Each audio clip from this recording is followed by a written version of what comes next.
Caríssimo telespectador da Rede Século XXI, muito obrigado pela sua audiência. Que bom encontrá-lo diante do televisor nesse horário.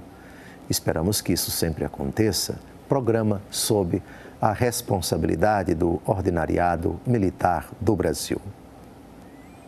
Retomamos o nosso estudo sobre a graça, que é o favor, que é o auxílio divino, que é o concurso livre da parte de Deus, o presente que Deus nos concede para que o acolhamos a sua palavra, a sua proposta e para que colaboremos com essa graça que pretende nos transformar e nos elevar até a perfeição, como é a vontade de Jesus. Sede perfeitos, como vosso Pai Celeste é perfeito. Hoje retomamos o argumento já citado pelo apóstolo Paulo e pelo apóstolo Pedro, de participação na natureza divina. É o tema muito caro ao prólogo da segunda carta do apóstolo Pedro. Vejamos o que diz o Catecismo da Igreja Católica sobre a participação do agraciado na vida de Deus e o que é que ela possibilita na nossa vida, em que ela nos introduz. Vamos ao texto. A graça é uma participação na vida de Deus. Introduz-nos na intimidade da vida trinitária. Pelo batismo, o cristão participa na graça de Cristo, cabeça do seu corpo.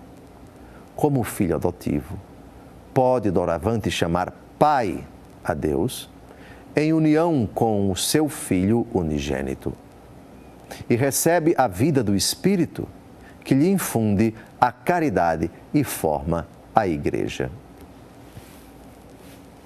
É um privilégio realmente muito grande participar na vida divina. Ter uma relação vital com as três pessoas da Santíssima Trindade. Como eu participo na vida, eu, cristão agraciado, enquanto vivo na graça de Deus, eu participo da vida do Pai, como filho adotivo.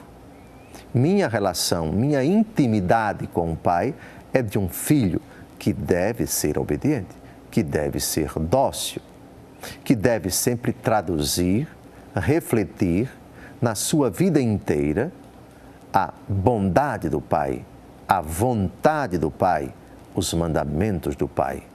Bom mestre, que devo fazer para ganhar a vida eterna? Obedeça aos mandamentos, disse Jesus ao jovem rico. Tudo isso tenho observado durante toda a minha juventude. Qual é a relação vital do cristão agraciado com a segunda pessoa da Trindade? Jesus se torna, para aquele que vive na graça, seu Senhor, seu Salvador, seu Redentor, seu modelo, seu refúgio. É o único caminho, a única verdade. Ele é a vida daquele que está na graça. Sem mim, nada podeis fazer.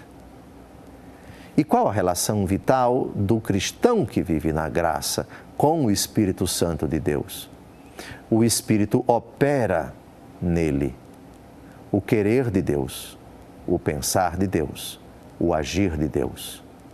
O Espírito Santo se torna morador, enquanto que o cristão que vive na graça se torna morada, se torna templo do Espírito Santo. Esse tema é muito caro ao apóstolo Paulo na primeira carta aos Coríntios, capítulo 6. É uma participação na vida da Trindade toda, e com cada uma pessoa da Trindade eu que vivo na graça, pode dizer o cristão, uma relação toda peculiar. Sempre dirijo-me ao Pai, dócil ao Pai, por meio do Filho, na força do Espírito Santo. O Pai me apresenta Jesus e este, pela força do Espírito, me leva ao Pai. O Espírito me leva até o único mediador entre Deus e os homens, que é Jesus. E por Jesus eu chego ao Pai. Amém.